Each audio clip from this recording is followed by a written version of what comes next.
하나님은 신실하십니다. 하나님은 하나님이 하신 말씀, 약속을 끝까지 지키십니다. 사람이 어떠하더라도 믿는 사람들이 어떠하더라도 하나님은 약속의 말씀을 신실하게 지키기 때문에 하나님의 말씀에 의해서 모든 것들은 이루어집니다. 그리고 이것을 믿는 것이 진정한 믿음이고 말씀을 믿는 것이 곧 하나님을 신뢰하는 것입니다. 그리고 하나님은 반드시 하나님이 행하실 일들을 남김없이 착오 없이 이루시는 분이십니다. 그렇기 때문에 우리는 하나님을 아는 것이 얼마나 우리에게 은혜이고 또 축복인지 아는 우리가 되었으면 좋겠습니다. 하나님을 아는 축복이 여러분들에게 임하고 여러분들 가정에도 또 여러분들이 행하는 모든 일들 속에 나타내고 드러내시기를 예수 그리스도로 축복합니다. 아멘. 제가 지난주에도 잠깐 간증 아닌 내용을 잠깐 설명드렸었습니다. 제가 지난주에 이제 의족을 하기 위해서 내려갔다가 그곳에 있는 사장님하고 만나서 이런저런 이야기하다가 그분이 이제 캐톨릭이신데 그분이 궁금한 게 있다면서 저에게 질문을 하나 했습니다.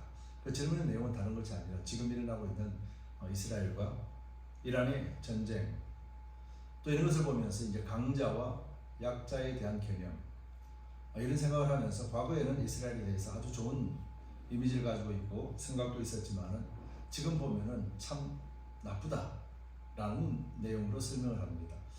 왜 힘없는 자들, 왜 자꾸 공격을 하고 침략을 하느냐라는 부분에 대해서 설명을 하면서 이것을 어떻게 믿는 사람으로서 해석을 해야 되는가? 이스라엘 사람들은 하나님을 자신의 하나님으로만 믿는다. 그런데 자신을 믿는 하나님을 이렇게 욕되게 해도 되는가? 세상 사람들이 다 손가락질하도 자신들이 하나님을 믿는다면서도 세상 사람들에게 손가락질을 받는 이것이 정당한 일인가? 과연 이것이 우리 믿는 사람으로서 어떻게 해석해야 되는가? 우리도 하나님을 믿는데 하나님을 이렇게 욕되게 해도 되는가? 라는 요지의 질문이었습니다.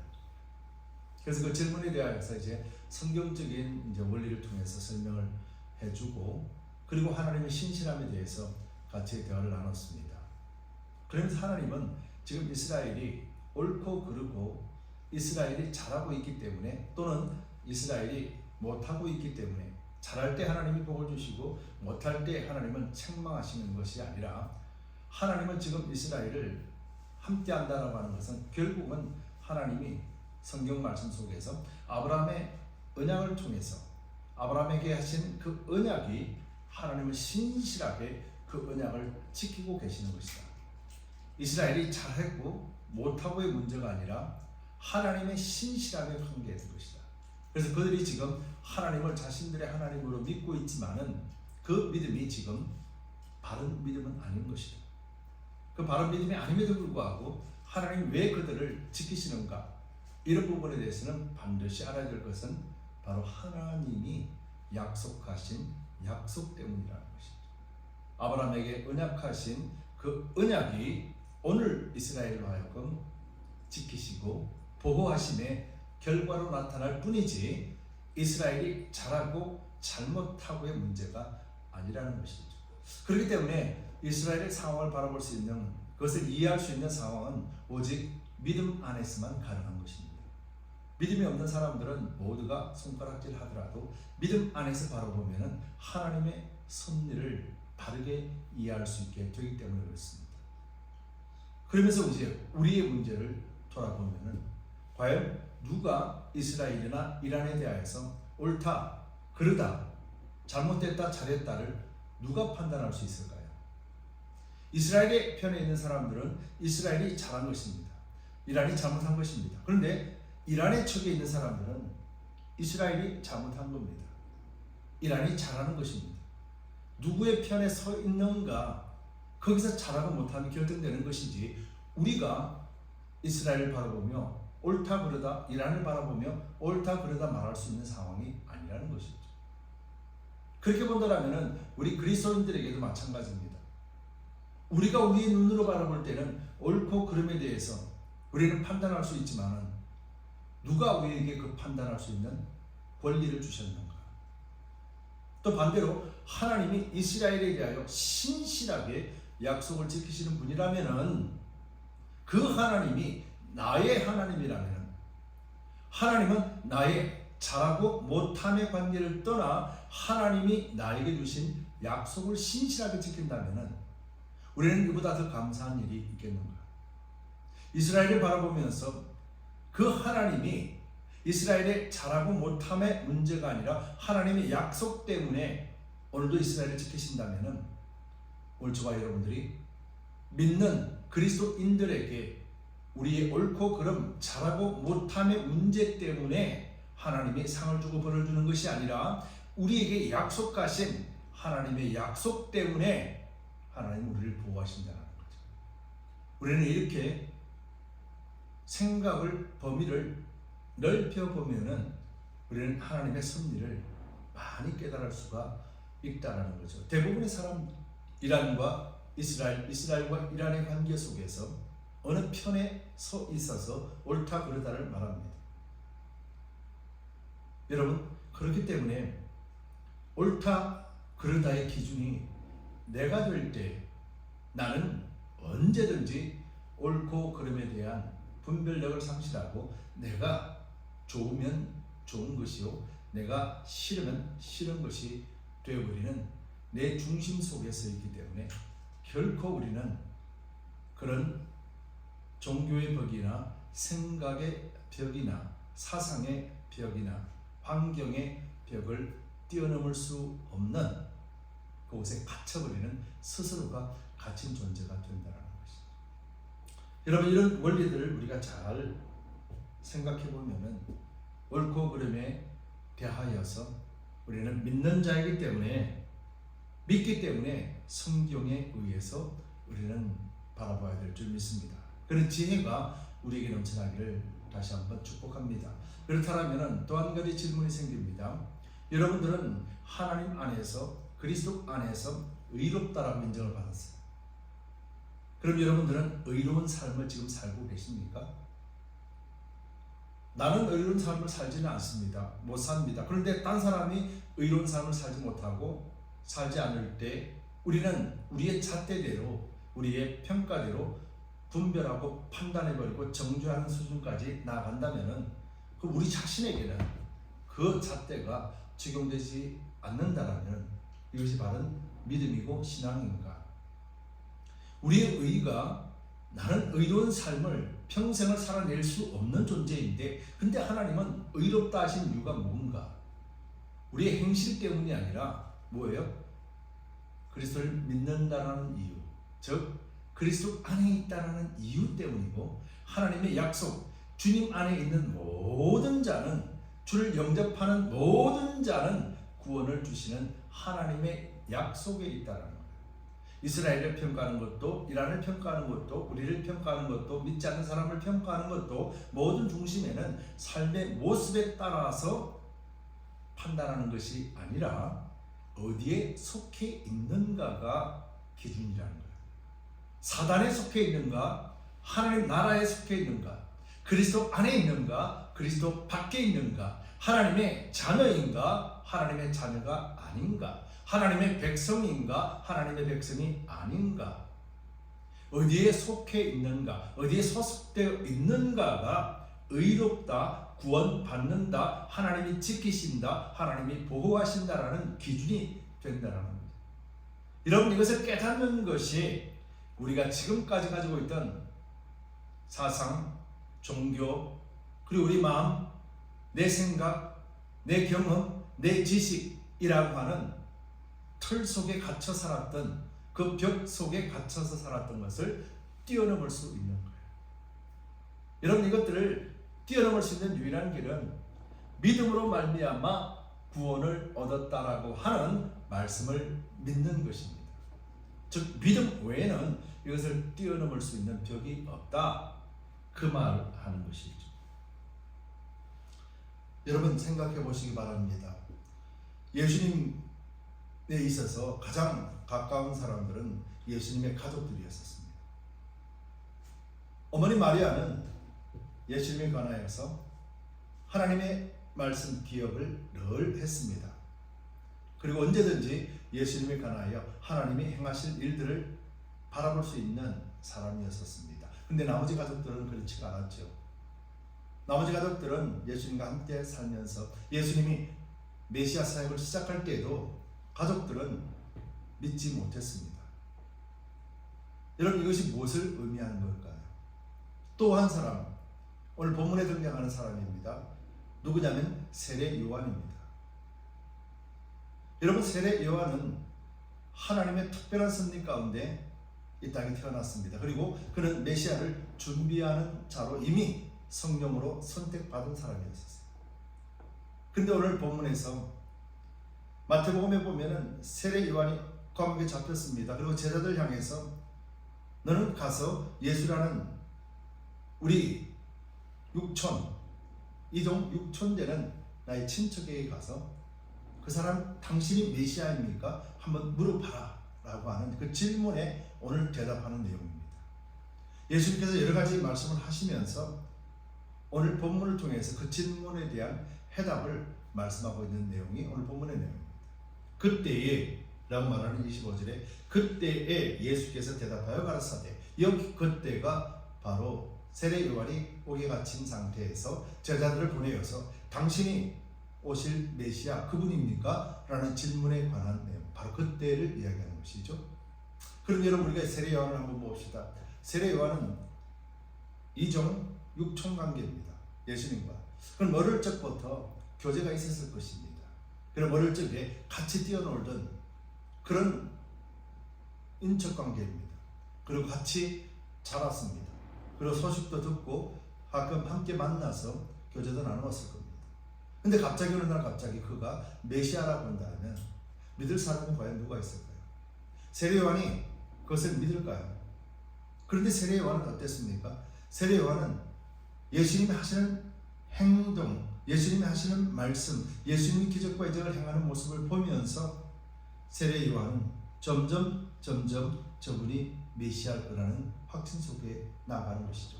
처음에 내 사촌, 내 육촌이 진정 메시아가 될 수 있을까라는 그 의구심을 갖고 있던, 그래서 가족이라는 그 벽, 가족이라는 틀을 세례 요한은 넘을 수가 없었습니다. 어찌 내 가족이 메시아가 될 수 있어? 어릴 적부터 같이 자랐던 저 사람이 어떻게 메시아가 될 수 있는가? 세례 요한은 이런 질문 속에서 메시아를 예비하고 있다가 예수님이 하시는 일들을 바라보면서 야, 저 사람이 그럴 수도 있겠다. 그러다 점점 저분이 메시아인가? 라고 하면 자신의 교육을 뛰어넘으려고 합니다. 그래서 제자들을 보내서 당신이 정말 그 메시아가 맞느냐라고 질문을 합니다. 그 질문에 대해서 예수님께서는 대답을 하시는 것이죠. 또 제자들은 또 어땠습니까? 제자들은 예수님과 함께 다녔습니다. 예수님이 메시아야 라고 직접 말씀을 하지 않으셔도 예수님은 아버지와 아들의 관계를 말씀해 주시고, 그리고 또 하나님 복음을 하나님의 나라로 설명하시며 그렇게 많은 설명을 주셨어요. 들을 때는 그래 아는 것 같은데, 근데 막상 예수님이 하는 모든 말씀들을 하나도 못 알아듣습니다. 가까이에 있어서 설명도 하고 요즘 말로 하면 성경 공부도 하고 성경도 읽는데 하나도 모르겠는 거예요. 여러분, 제자들도 이런 벽에 부딪혀 있었습니다. 제자들도 예수님을 직접 보고 예수님이 함께 함에도 불구하고 보여줄 때는 그렇구나. 그런데 돌았으면 또 잊어버리는 거예요. 자신의 생각, 자신의 한계에 갇혀버리는 거예요. 인간이라고 하는 한계, 경험이라고 하는 한계에 갇혀버려서 예수님이 하시는 것은 뭔가 특별하지만은 이것이 하나님이 메시아로서 우리를 구원하실 것이라는 생각은 전혀 할 수가 없는 거죠. 왜요? 그들의 생각이 그렇게 갇혀있기 때문에, 그들이 지금까지 보고 배운 것에 대하여 갇혀버렸기 때문에. 그래서 하나님은 베드로에게 한 가지 사실을 깨닫게 해주시며 고백하게 만든 사건이 주는 그리스도시요 살아계신 하나님 아들이십니다. 성령께서 반짝 보여주시니까 그 영적인 지혜로서 그 벽을 뛰어넘어 버리니까 예수님이 메시아라는 사실을 깨닫게 되고 선포했습니다. 그런데 어떻게 됐습니까? 그것이 지속되지 않으니까 예수님이 십자가에 죽으셔야 된다는 사실에 그리하지 마옵소서 라고 하며 메시아 사역, 하나님의 사역은 알지 못하는 벽에 막혀버렸습니까?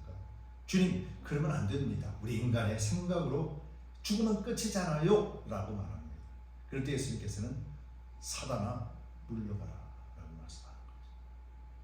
여러분, 베드로조차도 성령께서 비춰주실 때 잠깐 알았지만은 그 성령이 멈췄을 때는 여전히 벽 가운데서 예수님을 볼 수도 없고 알 수도 없고 깨달을 수도 없는 원래 상태로 들어가 버린 거죠. 오늘 우리 그리스도인들은 어떨까요? 그리스도인들은 성경 공부도 합니다. 예배도 드립니다. 성령의 계심도 압니다. 성전임을 압니다. 그런데 하나됨을 이루라고 하신 예수님의 명령도 다 압니다. 교회 공동체를, 가정 공동체를 어떻게 하는 것인지 다 압니다. 그런데 어때요? 그 안다고 해서 우리가 그런 삶을 살아갑니까? 못 삽니다. 우리는 안다라는 것에서 그냥 만족하는 것이죠. 그래서 그 알매 지식이 나의 벽을 치게 만들어버립니다. 나 이거 알아. 나 이 정도 알아. 그리고는 예수님과는 상관없는 삶을 살아가고 있는 것이죠. 여러분, 우리는 이런 벽 속에 스스로가 갇혀버리고 있는 것을 알지 못합니다. 그리고 이것은 성경에서 뭐라고 말합니까? 죄악의 벽이라고 합니다. 어둠의 벽이라고 이야기하는 것이죠. 다시 돌아와서 우리는 의롭다라고 성경은 말씀합니다. 의로운 게 뭔가요? 의롭다라는 것이 하나님이 우리로 하여금 의롭다 인정하셨어요.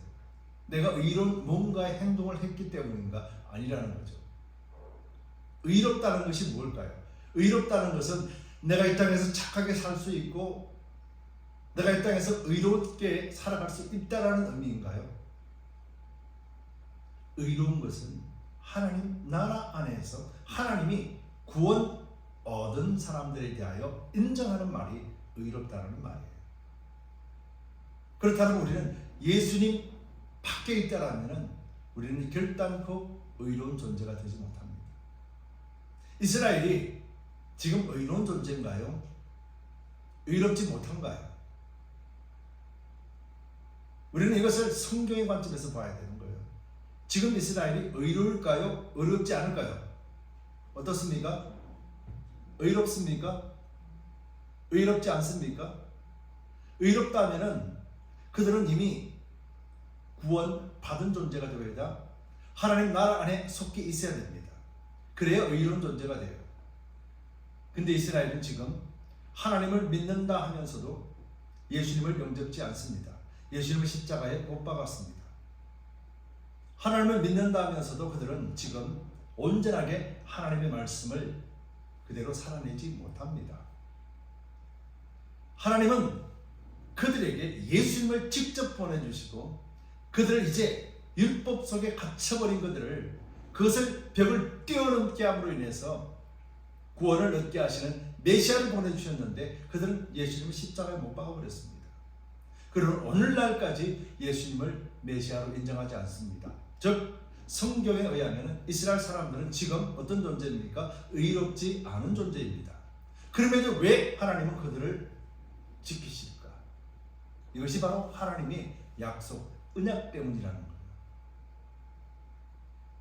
우리가 예수님을 믿는 믿음 가운데 믿음대로 살지 못해도 왜 하나님이 우리를 의롭다 하시고 왜 우리를 하나님이 지키실까? 사단으로부터 지키시고 악한 어둠 세력으로부터 지키실까? 바로 우리가 하나님의 약속 안에 있기 때문입니다. 우리가 믿음으로 구원을 얻었기 때문이에요. 그래서 복음에는 하나님의 의가 나타나서 믿음으로 어디를 향합니까? 믿음에 이르게 하나니 하나님이 믿고 의인 되게 하시고 하나님이 완전한 구원을 이루시기까지 인도하시는 분이 누구라고요? 복음 예수 그리스도의 십자가라는 것을 의미하는 거죠. 자, 그래서 우리 여기서 또 다른 질문이 하나가 생깁니다. 예수님은 이 땅에 오셔서 무엇을 전하셨습니까? 예수님은 그러면 안 돼. 한번 이렇게 해볼래? 이렇게 하면은 사업이 잘 될 거야. 이렇게 하면은 바르게 갈 거야. 이렇게 하면은 위험을 피할 수가 있어. 이렇게 하면은 홍수를 막을 수 있어. 이렇게 하면 망하는 것을 막을 수 있어. 예수님은 그렇게 가르쳤나요? 예수님은 복음에는 가르치지 않았습니다. 그럼 제자들도 예수님을 따라다녔던 제자들이 이후에 성령에 충만하여 무엇을 가르쳤나요? 예수님과 똑같이 복음을 가르쳤습니다. 그런데 왜 교회는 복음을 가르치지 않습니까? 왜 교회는 이렇게 살아야 돼요? 여러분들 그렇게 살아야 돼요? 이렇게 구해야 돼요? 세상에 구하는 것을 구하게 하고 가르치게 합니다. 그리스도의 복음은 사라진 지 오래됐고 예수 생명 십자가를 전하는 것은 오래됐습니다. 듣기 좋은 소리, 내가 원하는 소리를 찾아다니는 그 수준에 이르렀습니다. 왜 오늘 이 시대는 복음을 전하면은 외면하고 귀를 닫아버립니까? 스스로가 벽을 치고 그 벽 속에 갇혀 있으면서도 여전히 나는 믿어요 라고 말한다는 거예요. 하나님의 언약 때문에 우리를 지키시고 있는 뿐이지 그 언약이 이루어지지 않는다. 그 언약대로 우리가 그 약속의 말씀을 붙잡지 않는다라면 우리는 주님 앞에 어떻게 설 수 있을까? 오늘 본문은 그에 대한 분명한 해답을 제시하고 있습니다. 오늘 세례 요한이 물었습니다. 그랬더니 예수님께서 이렇게 대답하십니다. 25절에 천지의 주제이신 아버지요, 즉 땅과 하늘의 주인 되시는 아버지요, 이것을 지혜롭고 슬기 있는 자들에게는 숨기시고. 여기서 슬기 있고 지혜로운 자가 누굽니까? 이후에 나오지만은 그 이전에도 나와 있지만은 즉 유대인들을 이야기합니다. 율법을 가지고 있는 자들을 이야기합니다. 율법이 다라고 여기는 자들을 이야기합니다. 어린 아이들에게는 나타내심을 감사하나이다. 누가 어린 아이입니까? 예수님이 행하신 일들, 가난한 자들, 병든 자들, 예수님 기적을 행할 때 그 기적들이 율법이 아니요 하나님이 하신 일을 고백했던 사람들입니다. 옳소이다 이렇게 된 것이 아버지의 뜻입니다.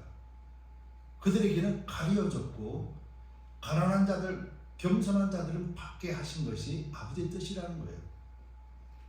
오늘날 교회 공동체 안에도 종교주의와 사상에 물들어 있거나 하나님의 말씀을 지식으로 아는 자들에게는 하나님이 밝히 보이지 않으십니다. 심령이 가난한 자, 바로 그 자는 천국을 누리게 되는 것처럼 하나님 앞에 겸손하게 말씀 앞에 엎드리는 자들에게만 열려 있다는 것입니다. 27절에 내 아버지께서 모든 것을 내게 주셨으니 아버지 외에는 아들을 아는 자가 없고 하나님 안에서만이 우리는 진정으로 아버지를 볼 수 있다는 거예요. 하나님 안에서만 우리는 하나님으로부터 아들이라 칭함을 받는다. 그리스도 안에만 하나님이 있는 거예요. 그리스도 안에 있을 때만 의롭고 구원받은 존재, 하나님의 백성이라는 거예요. 또 아들의 소원대로 계시를 받는 자 외에는 아버지를 아는 자가 없느니라. 누굽니까? 아들의 소원대로 계시를 받는 자가 누굽니까? 바로 이것이 겸손하게 예수님의 가르침을 받아 아멘 하는 자들이라는 거예요. 하나님의 말씀을 배우고 그 말씀을 사모하고 말씀을 묵상하고 이것을 하나님의 말씀으로 받는 자들을 이야기하는 거예요. 그렇기 때문에 교회 공동체 안에도 아무리 열심을 다해도 아무리 노력해도 하나님과 상관없는 하나님의 의로움을 나타내지 못하고 하나님을 의지하지 못하는 그 신앙, 종교가 어디서부터 나옵니까? 결국은 그리스도의 말씀을 알아듣지도 못하고 알려고도 하지 않고 그리스도의 말씀 안에 살려고도 결단하지 않는 데서, 즉 그리스도 안에 있다라고 하면서도 여전히 그리스도 밖에서 사는 사람들, 바로 이것을 이야기하는 것이죠. 그러나 우리는 그리스도 안에 있기 때문에, 말씀을 가지고 있기 때문에, 말씀 안에서 찾기 때문에, 그래서 우리는 아버지의 뜻을 알고 아버지를 따르게 된다. 28절에 수고하고 무거운 짐진 자들아 다 내게로 오라, 내가 너희를 쉬게 하리라. 여러분, 수고하고 무거운 짐이 무엇인가? 그 무엇인가를 29절에서 나는 마음이 온유하고 겸손하니 나의 멍에를 메고 내게 배우라. 그리하면 너희 마음이 쉼을 얻으리라. 이는 내 멍에는 쉽고 내 짐은 가벼움이니라. 여기서 예수님께서는 멍에라는 단어와 짐이라는 단어를 사용하시고 또 온유한 겸손함을 상징하십니다. 나의 마음은 온유하고 겸손하다. 즉 예수님께서는 이 온유함과 겸손함, 온유한 자는 복이 있나니 라고 말씀하시며 또 심령이 가난한 자는 복이 있나니 말씀하시는 산상수훈의 교훈에서 이 온유와 이 겸손이 뭐겠습니까? 온유하다는 것은 하나님의 뜻에 온전히 순종하여서 길들어진 상태를 이야기하는 거예요. 부드러운 성품을 이야기합니다. 내가 해봐야 되겠다가 아니라 오직 하나님 안에서 완전하게 변화된 성품을 이야기한다. 예수님은 온전한 사람이었지만은 예수님은 또 다른 하나님의 아들로서 온전한 성품을 가지고 있었다는 것. 이것이 예수님 자신의 것이 아니라 하나님으로부터 얻은 것을 이야기하는 것. 즉 그리스도인에게 있어서 온유하고 겸손한다는 것은 내가 해봐야지가 아니라 하나님의 말씀을 깨닫고 보니 내 속에서 역사하시는 성령과 말씀이 나를 변화시키고 난 다음에 나타난 마음이 온유한 마음이라는 것. 여러분, 이 온유하고 겸손한 나의 멍에를 낸다라는 거예요. 멍에는 뭡니까? 멍에는 유대인들에게 있어서 멍에라고 사용하는 단어는요, 다른 것이 아니라 율법을 지키고 성실하게 내가 율법대로 살아가면 착하고 선하게 살겠습니다. 이것을 멍에를 진다라고 표현합니다. 유대인들은 멍에를 진다라는 것은 단순한 것이 아니라 내가 율법을 지키고 율법대로 살면서 율법대로 내가 착하게 선하게 한번 살아보겠습니다. 이게 유대인들에게 있어서 멍에를 진다라는 거예요. 근데 예수님께서 뭐라고 그럽니까? 나의 멍에는 이라고 말하는 거예요. 예수님의 멍에는 뭡니까? 율법으로 얽매여 있는 것이 아니라 하나님의 안에서 하나님이 주시는 성품을 가지고 온유하고 겸손하다라는 거예요. 즉 하나님 앞에 절대적으로 하나님만을 바라보고 의지하고 하나님 은혜 가운데 살아가며 하나님의 능력 가운데 살아가며 하나님 주시는 의와 평강과 희락을 늘 누리며 살아가는 자, 바로 이것이 그리스도인에게는 멍에가 되는 거예요. 종교주의자들에게는 그 멍에는 율법이지만은 그리스도 안에 있는 사람들의 멍에는 그리스도 안에 있기 때문에 그리스도께서 온전하게 온유하고 겸손한 것, 하나님으로부터 주신 사랑 안에 거하는 것을 말하는 것이죠. 여러분, 그리스도인이면서도 이 종교주의에 사로잡히고 인본주의에 사로잡히고 개인주의에 사로잡히고 자신의 정체성, 자신의 주체를 모두 자신만의 의한 것으로만 여기는 사람들, 이런 사람들은 자신의 멍에를 쥐고 있는 거예요. 나에게로 오라, 예수님은 말씀하는 거예요. 내 멍에는 가볍다라는 거예요. 율법으로 인해서 짐 누르지 않는다라는 거예요. 종교적인 의식에 사로잡혀서 당신 왜 그래? 교회 나오는 사람이 이러면 돼? 믿는 사람이 그러면 돼? 라고 하는 이런 정죄가 없다라는 거예요. 예수님 안에는. 그리스도인에게 의롭다면 하나님 우리에게 의로운 존재, 하나님의 나라 안에서 책망이나 질책이나 원망이나 불평이 있겠습니까? 하나님 나라가 임했다면 그 속에는 무엇이 있겠습니까? 감사, 찬송, 하나님의 영광이 있을 것이고 서로 사랑하기 위하여 애쓰고 수고하는 그 마음이 넘치지 않겠습니까? 여러분, 우리는 어떤 멍을 매기를 원합니까? 그리고 나의 마음은, 내 짐은 가볍다, 그렇게 말하는 것이죠. 여러분, 우리가 그리스도 안에서, 믿음 안에서 우리의 지금 온전하게 주님 안에서 누리지 못하는, 그래서 종교에, 내 생각에, 내 사상에 내 경험에, 내 지식에 이런 벽들을 뛰어넘을 수 있는 유일한 길, 그것을 자유라고 부릅니다. 근데 그 자유를 누릴 수 있는 유일한 것은 내가 그리스도 안에 있다라는 사실을 믿는 것입니다. 종교의식 속에 내 생각대로 모든 것을 판단하고 정죄하는 내 개인주의, 이것이 아니라 그리스도 안에서 겸손하게 나는 아무것도 아닌 존재라는 것을 시인하며 늘 부족한 존재요, 주님의 은혜와 사랑이 없으면 한순간도 온전해질 수 없다는 것을 고백하는 이런 겸손한 마음으로 사는 것, 바로 이것이 주님 안에서 예수와 함께 멍에를 진다라고 표현합니다. 자, 멍에는 어떤 사람입니까? 멍에는 어미소와 아기소를 함께, 두 소를 함께 지워서 함께 일을 하는 것이 멍에입니다. 이 멍에는 힘센 소하고 약한 소를 같이 붙입니다. 그래서 약한 소가 힘센 소를 따라가면서 일하는 것도 배우고 힘쓰는 것도 의지하면서 가는 것이 멍에예요. 즉, 이 멍에는 율법이라고 하는 것과 자신의 종교라는 것이 함께 가는 것을 멍에라고 이야기합니다. 그래서 내가 율법을 지키고 율법만을 의지하고 율법만을 바라보며 가겠습니다. 그래서 내가 율법 속에서 내가 착하고 선하게 살며 하나님을 기쁘게 드리겠습니다가 율법을 믿는 사람, 유대인들이 멍에입니다. 근데 이 멍에가 얼마나 힘듭니까? 유대인들은 하나님의 율법 말고도 장로들의 유전이라고 해서 600가지가 넘는 장로들의 유전이 있습니다.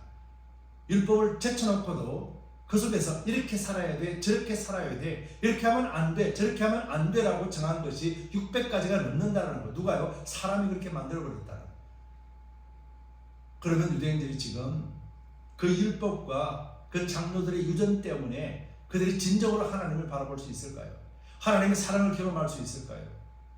그들은 그것이 올무가 되어져서 갇혀버렸다는 거예요. 예수님은 지금 그들에게, 그 율법에 갇혀있는 유대인들에게, 그 율법에 갇혀있는 제자들에게, 그 율법에 갇혀있었던 세례 요한에게 지금 그 말씀을 하고 있는 것이죠. 무겁고 힘든 자들, 수고하고 무거운 짐진 자들아 다 내게 오라 라는 말씀이 그 말씀이라는 거죠. 그렇다면 우리는 어떻게 해야 되겠습니까? 예수님 앞으로 나아가는 것이죠. 우리가 예수를 믿는 것은 다른 것이 아닙니다. 우리의 생각을 벗어버리는 겁니다. 내 종교를 벗어버리는 겁니다. 내 지식을 벗어버리는 겁니다. 그러면서 예수님을 온전하게 따르는 것입니다. 예수님을 따르는 것을 말합니다. 여러분, 우리 그리스도인이 왜 주님의 은혜와 사랑을 누리지 못할까? 왜 하나님 나에게는 이런 거 없습니까가 아니라 나는 지금 예수님을 따라가고 있는가? 나는 지금 예수님의 말씀을 따라서 그 말씀을 따라가고 있는가? 즉 예수님 안에서 살기를 원하는가? 예수님이 말씀하신 것들을 내 삶 속에 이루어지기를 갈망하는 마음으로 살고 있는가? 여러분, 우리는 이것에 대해서 하나님의 말씀을 철저하게 신뢰하고 믿어야 될 줄 믿습니다. 성경 말씀에는 이렇게 표현합니다. 요한복음 1장 12절에서 영접하는 자, 곧 그 이름을 믿는 자들에게는 하나님의 자녀가 되는 권세를 주셨으니, 예수님을 영접하고 믿을 때라는 말입니다. 로마서 10장 4절에 그리스도는 모든 믿는 자들에게 의를 이루기 위하여 율법의 마침이 되시니라. 이 말씀을 율법의 마침이 되셨다라고 분명히 선포합니다. 로마서 3장 22절에 곧 예수 그리스도를 믿음으로 말미암아 모든 믿는 자들에게 미치는 하나님의 의인이 차별이 없다. 모든 사람들이 예수님을 주로 영접하는 모든 자들에게 하나님은 의롭다 하시고 그 벽을 뛰어넘는 하나님 나라 안에서 진정한 자유함을 얻게 하십니다. 이런 예수님께서 말씀 주셨고 성경은 이미 이 일을 이루어 주셨습니다. 그렇다면 이제는 이 일이 내게 임하소서가 아니라 이루어주신 그 말씀을 믿는 믿음 안에 있을 때 이 이루어짐은 나에게 그대로 적용이 되는 것이죠. 하나님 나에게 평안을 주소서가 아니라 내가 그리스도 안에 있으면 자동적으로 얻는 것이 평안이라. 하나님 이렇게 해주세요가 아니라 내가 말씀 안에 있으면 하나님은 모든 것을 더하여 주시겠다 하신 언약이 이루어지는 거예요. 우리의 신앙이 이런 신앙으로 자랄 수 있도록 성령이 우리 가운데 오셨습니다. 성령을 의지하지 않고 내가 성령을 의지하지 않고 살아간다면 우리는 다시 우리가 쳐놓은 벽 속에 갇혀서 아무것도 볼 수도 없고 들을 수도 없는 상태가 됩니다.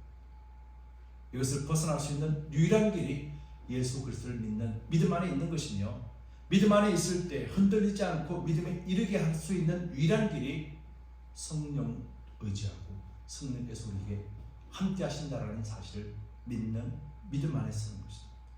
이 두 가지가 우리로 하여금 벽을 훨씬 뛰어넘어 진정한 그리스도 안에서의 자유자로서 좌양을 누리며 죄악과 사단에 소속되었고 어둠에 소속되어 있었던 우리의 옛 모습대로 사는 것이 아니라 이제 새로운 피조물로서 그리스도 안에서 살아가는 진정한 성도로서의 삶을 살게 되는 겁니다.